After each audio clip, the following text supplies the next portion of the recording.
Alright guys, welcome to another Land and Elf Battle Report. This is kind of a break from our tournament practice, and this will be a Triumph and Treachery game. The rules are 2,000 points. We will not be using mercenaries for this game, and we will not be using the cards, other than the turn cards. Otherwise, all the Triumph and Treachery rules do apply. This will be Battle for the Artifact, I believe is the scenario. There are 5 tokens on the board. You pick a token and deploy within 12. You have to deploy your entire army within 12 inches of it. So our deployments are going to be quite hilarious. Furthermore, at the end of the game, if your general controls or is the nearest general to the artifact, you get an additional 500 points. So let's see what happens. Here's my list. I'll just list mine, and I'll just kind of explain their list whenever they deploy. I just have a Treeman Ancient as my general. Just kind of wanted to it's a lower points level, so I just kind of wanted to get my wizard and my general and a monster kind of all rolled up into one. Wanted to have some fun and take the sisters and kind of see how they do. Other than that, the list is pretty basic on what you see a lot of Wood Elves armies. You know, Wild Riders, Glade Guards, Sisters, and Way Watchers, all the good stuff. Alright, here is the High Elf deployment. It is deployed in the left table corner. You can see the little red token as that's his deployment token. To the left you have I think about 10 silver helms. You have 2 bolt throwers, and sitting in front of his noble or whatever it's called on a griffin. You have a couple of white lions there. You have some archers, a lion chariot. Those are sword masters in the top right, and then behind there are more archers. He does have 2 wizards, a level 4 on beasts and a level 2 on high magic. Here is the Warriors of Chaos deployment. There, he was in the right. He was in the top left table corner. If you're looking at it from my side, right in the middle, you have a squished all together. You have a hell cannon. It's sitting on top of his deployment token. Those are some dogs to the left. He has a couple of chariots. He has a level 2 sorceress on a steed of some kind. The dogs on the top left corner are actually proxies as cavalry. You got some more cavalry to the top right. You have an unkillable BSB on some kind of mount. It's not the flying disc, but you know, he's the unkillable guy. You have Galrock, the dragon, as his general, so that's pretty fun. And you got some. You have I think that's a Mutalith Vortex beast to the right, and another chariot. So we have just a brutal Warriors of Chaos list. So this is going to be hard. Alright, here's my deployment. You see my little token down there. It got pretty cramped here, but as you know from my list, I have 2 units of Wild Riders. I have Nastra and Arahan aboard the Forest Dragon, and then my Treeman Ancient right in smack dab in the middle of my forest. Got some Sisters and some Archers, and you can see there's actually 2 buildings right in front of me. So I got some cover versus some shooting, so I feel like I'm in a pretty good spot. Here's just a shot of me after vanguarding. As you can see, I was able to fan out and really get into some good positions here. Basically, just completely taking over this table side. And here's my Sisters after vanguard. It's kind of hard to tell what angle this is, but this is me moving towards the Warriors of Chaos around the building. All right, this is his movement after at the end of his turn. He actually got first turn. See, Galrock moved aggressively towards my lines. He actually went ahead and grabbed the artifact in the middle of the board. So Galrock was his general, so he was really well equipped for this scenario. The rest of his army fanned out, really kind of taking over the middle of the board and kind of moving towards me. So I do have those 2 buildings in the forest, and that river really kind of holding him up. But I seem to have a lot of his attention now, so that's I'm a little worried about that. And you'll see his shooting casualties in here in just a second. Okay, this is me after his turn. Looks a little thinned out. Well, first thing he does in his shooting phase is he's able to just barely see my base on my Treeman Ancient with his hell cannon, and the hell cannon is flaming. So he nails me with the hell cannon. Wounds, does 5 wounds, which double. So Treeman is just what my general and magic phase, and the only model that can pick up the artifact are annihilated on the first turn. before I even get to go. And of course, I have two Glade Guard units panic, and one immediately flees off the board, and the other one flees towards the board edge. So I am down 30% of my army before I even get to go. So this is really, really bad, and I don't know what I'm going to do here, but I have to just I stick to my guns and I keep on playing. But that was a hard hit. All right, this is the High Elf turn. They went second. As you can see, he's moving pretty aggressively towards the Wood Elves. However, his Silver Homes do break off and go towards the Mutalisk Vortex Beast. The Bolt Throwers actually aim for Galrock, but don't get anything off of him. They just pretty much bounce off of him. That's unfortunate. I was really hoping he would take him down, but however, he does get a big Soul Quench off and knock some wounds off of the Mutalisk Vortex Beast.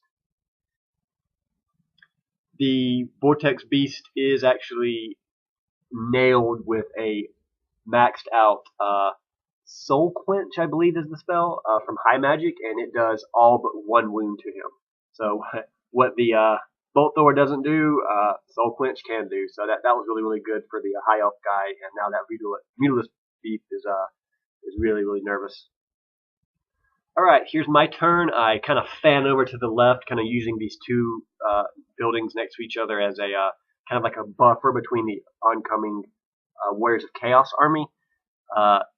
My unit of Glade Guard that were panicking run off the board as well. So that's 2 units of Glade Guard down, and my general magic phase everything. So that here I'm kind of reeling. I get the Wild Riders in kind of a position, just waiting, kind of baiting somebody to come after me. Remember, Galrock is just off screen by that river up top.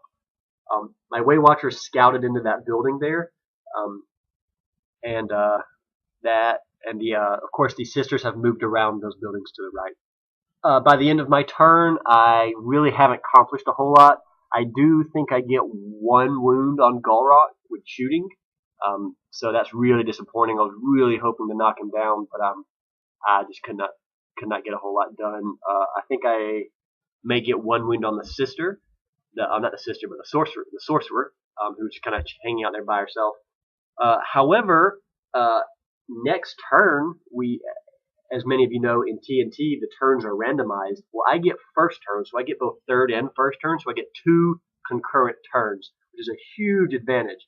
So I go ahead and use the opportunity to flank charge the sorceress, his wizard, with the sisters, and I go ahead and I actually don't kill it, but I break him, and I managed to get a Curse of Anrahir off earlier on him, which actually he fails his dangerous terrain test to pop his last wound. It triggers some panic and some nearby dogs who run off the board. So that's great. Unfortunately, according to our interpretation of the TNT rules, you don't get points for panicking the unit off the board. So that was unfortunate, but hey, I actually got some points, so that was cool. Alright, here is over on the left side of the table. The High Elves got second turn on the second turn, or the second round as you would. The Silver Helms go into a Chaos Chariot, and the Lion Chariot gets into some cavalry on that hill. He also gets Wassans off on it, and he cleans up the cavalry, but wins combat versus the chariot, but it does hold. And finally, before the end of the High Elf turn, he opens up on Galrock with the Bolt Throwers, does manage to wound with 1, and does 3 wounds to him. So I did 1 wound on my first turn, 1 wound on my second turn, and then Bolt Thrower just did 3 wounds to Galrock. So now Galrock is sitting on 1 wound remaining. So the first thing he does is he gets Galrock right up to that building and blows both of his breath weapons into the Way Watchers in the building and just burns them up, kills them to the man. However, I then get, in round 3, I then get first turn again, and I use my sisters, who just cleaned up the sorcerers, to come around, and between all of their shooting, I am able to knock off Galrock and get all of the points for him. So at this point, I am back in the ball game. Still down a lot of points, but I just picked up a pile of points here, and the artifact, as you can see, that little book is dropped on the ground. I can't pick it up, but at least he doesn't have it. Sorry for this blurry photo, but I also, on my left side over here, as I had those high elves encroaching, I charged the griffin with my wild riders. He wisely fled. However, to avoid wasting the charge, I redirected into the sword masters. And man, I have a lot of confidence in my wild riders, but this was not a good matchup. I get in there, I don't. He's got a higher weapon skill, higher initiative, so I don't get re-rolls, and I only hit on 4s. So I get a couple of wounds through, but then he comes back and just kills them to the man. I mean, just absolutely annihilates them before the mounts even get to attack. So that was a really bad matchup, and I kind of got greedy trying to get the griffin, but so that's not good. I have the Wild Riders on the top of the screen. They just kind of moved up there, kind of fishing for a charge maybe next turn. But now they're probably going to get charged by the Sword Master. So, not the left flank not looking as good as the right. All right, we finally give Chaos a turn again. As you know, he went first on the first turn and then third on the next 2 rounds. So he was waiting a long time between turns. But what he does is he goes ahead and sends his chariot into the lion chariot that was there with Lassans, kills it, overruns into these white lions, and then rear charges with his BSB, unkillable BSB, into the white lions as well. That unkillable BSB had flown across the board earlier in the game. So the white lions are not meant for this world. The Silver Helms are still in a fight with the chariot. I think they actually end up possibly breaking this chariot at this turn. Okay, here's where the High Elf player gets really clever. So as you know, his white lions were just completely screwed. They were surrounded by unkillable BSB and a chariot in their flank, and his Silver Helms were kind of getting grinded down by that chariot. I'm not real sure. I actually don't think they killed that chariot last turn like I thought they had. So he charges my exposed Wild Riders with his Sword Masters. Now, in Triumph and Treachery, in your combat phase, you have to pick a single opponent, and whoever you don't choose as your opponent, you declare a truce with. So he, of course, chose me, and then declared a truce with Warriors of Chaos, so they all backed out of combat to his 2 elf units. So that was really clever. He just saved them bought them another turn of time. However, I think he fails his swordmaster, either their fear test or maybe they whiff their attacks. I can't remember, but somehow or another they lose combat to the Wild Riders, break, and get ran down. The Wild Riders actually overrun into his or pursue into his griffin, who also had his character shot off the back by the hell cannon, that evidently just never misses. So some really clever high elf, gaming going on here, but he still kind of things don't really go in his favor. Just do some bad dice rolling. Here's a picture of the truce on the left side of the table called between elves, high elves, and Warriors of Chaos. I mean, he's still in a pile of trouble. He doesn't have anywhere to go, but at least he buys himself another turn. All right, we finally get. I think we go into turn 4, and the High Elf player actually gets to go before the Warriors of Chaos player again. I think Warriors of Chaos player is really getting screwed over on the turn order. So the Silver Helms go into the chariot, go ahead and pop him, and I think either kill him or run him off the board. I can't remember. Here on my last turn, I send my rapidly depleting Wild Riders into his mage bunker. He flees through some other archers who hold. I redirect. They stand and shoot, kill me down to like 2 guys. The 2 guys just absolutely put a hurting on the unit, but he's able to keep 5 for steadfast and kill 1 back. So they're able to hold and save their fleeing mage bunker from inevitable death. So that was my last turn, and I got a couple of points for winning combat, but other than that, nothing really.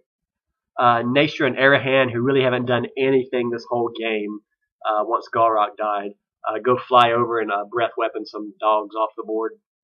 They're not my general, so they can't pick up the artifact, so that's really unfortunate. And I'm trying to kind of bait a charge in from that chariot. I know the impact hits will hurt, but the dragon will just eat it. So I'm really hoping for a charge here. All right, Warriors of Chaos player actually decides to play defensively, does not charge me. He does end up cleaning up the white lines on the left side of the table, though, and that's game at the end of turn 4. And here's just a picture of the board overall. There's really not a whole lot left. I have one Wild Rider left. My sisters got shot off by the bolt thrower earlier. I didn't mention. I have a couple of Glade Guard left in my dragon. Warriors of Chaos player has the Hell Cannon, a chariot or 2, and of course the unkillable BSB. High Elf player has 2 units of archers and silver helms and the bolt throwers left. So it's just an absolutely bloody game. Hilariously, and this is just something that should not have happened, but it's Triumph and Treachery, so it happened. Galrock was dead. Treeman Ancient was dead. So the only general that was still alive was the fleeing High Elf Wizard, who is literally could not be farther away from the artifact. However, according to the Triumph and Treachery rules, if no general is holding the artifact, whoever has their general closest to the artifact gets 500 points. So, High Elves, closest to the artifact, 500 points. Way to go, guys. So that's the game. Alright, the final score was 1850 Warriors, 1750 High Elves, 1550 Wood Elves. So it was a great game, very close right up at the very end. But it was ultimately a Warriors of Chaos win. So that was very nice. Final thoughts. The Hell Cannon, just brutal. If you're going to bring Forest Spirits, I mean, and if the Hell Cannon's going to hit bullseyes, you're going to lose them. I don't really know how to get around it. I mean, you can hide, but he can still shoot indirectly. So, and we don't really have a whole lot that can kill the Hell Cannon. So, just a really bad matchup for Wood Elves, and I don't really have an answer for them. Maybe Wild Riders, but Wild Riders seem to be our answer for everything. So they can't be everywhere. So I'll have to watch out for those in the future. I kind of avoided bringing a BSB because I was bringing a really expensive hero, the Nastra and Arahan, the Twilight Sisters. But I really ended up regretting it because I just failed 2 panic tests and I failed the rally, so I ended up failing 3 panic tests and losing most of my archers before the game even started. So, and I probably would have made it if I had a BSB. And as we learned from the clever High Elf player, if you're in some really bad combats, charge the other guy and then declare him your enemy. You can declare truce and get out of combats and save your units, or at least buy them some time. And finally, Wild Riders and Swordmasters. I gotta respect the Swordmasters. They took a charge and wiped me out. But again, Wild Riders can still put up a good fight if the dice go in their favor. But that is not a combat that I want to be in the future. It's just too risky.